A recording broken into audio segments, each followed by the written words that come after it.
বাণীপুর লোক উৎসব এই নামটার সাথে রয়েছে অনেকেরই পূর্ব পরিচিত। আর যারা যারা এই নামটা এখনো অবধি শোনোনি বা যারা এখনো অবধি জানো না যে বাণীপুর লোক উৎসব মেলাটা অ্যাকচুয়ালি কি, তাহলে তাদের জন্য বলে রাখি, এটা হলো পুরো পশ্চিমবঙ্গের তথা দ্বিতীয় বৃহত্তম লোক উৎসব মেলা। কেননা এই মেলাতে তোমরা পেয়ে যাচ্ছ পিঠে পুলি থেকে শুরু করে ইলেকট্রনিক্স আইটেম থেকে শুরু করে বিভিন্ন রকম বিভিন্ন দারুণ দারুণ নতুন নতুন ডিজাইনের ফার্নিচারও কিন্তু তোমরা এই মেলাতে দেখতে পাবে। এই মেলাতে কিন্তু তোমরা পেয়ে যাচ্ছ নবদ্বীপে ক্ষীর দই। হ্যাঁ, ঠিকই শুনছো, এই মেলাতে তোমরা নবদ্বীপে ক্ষীর দই কিন্তু দেখতে পেয়ে যাচ্ছ। সব থেকে তো দারুণ বিষয়, এই মেলাতে খাবারের ভাই সম্ভার রয়েছে।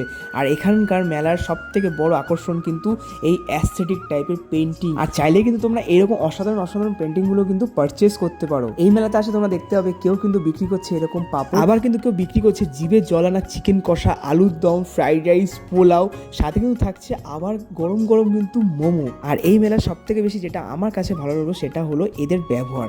তোমরা এই মেলার যেই কোনো দোকানদার কাছে যাও না কেন, ওদের ব্যবহার কিন্তু ভাই অমায়িক ছিল। আর দেখো, কথা বলতে বলতে কিন্তু একটা জিনিস একদম বেমালুম ভুলে গেছিলাম, আমি কিন্তু নিয়েছিলাম এই দোকান থেকে মোমোটা, মানে জাস্ট অসাধারণ কিন্তু ছিল। এবার চলে আসি কিন্তু মেন মেলা প্রাঙ্গণে। হ্যাঁ, ঠিকই দেখছো, মানে ঢুকতে দেখতে পাচ্ছ এত ভিড়, কাতারে কাতারে মানুষ কিন্তু এই মেলাতে কিন্তু প্রতি বছর আসে।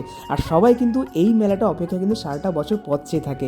আর ঢুকতে দেখতে পাবে এইরকম মানে অসাধারণ অসাধারণ খাবারে কিন্তু সম্ভার বসে রয়েছে।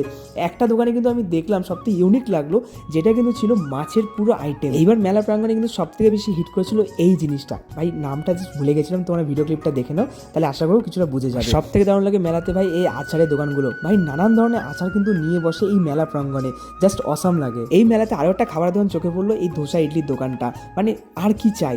আরও একটা জিনিস কিন্তু ইউনিক লাগলো, জলপরি। হ্যাঁ, জলের নিচে কিন্তু তোমরা পেয়ে যাবে পরি, জলপরি দেখতে পাবে। আবার কারো যদি বাড়ি সাজানোর শখ থেকে থাকে, তাহলে বলো ভাই তোমরা কিন্তু অবশ্যই মেলাতে একবার হলেও ভিজিট করো। এই মেলাতে তোমরা আধুনিক ধরনের ইউনিক ইউনিক আইটেম তোমরা দেখতে পাবে। হ্যাঁ, তার জন্য তোমাদেরকে ভিজিট করতে হবে কিন্তু হাবড়া বাণীপুর মেলাতে। তাহলে এক্ষুনি চলে আসো বাণীপুর মেলায়।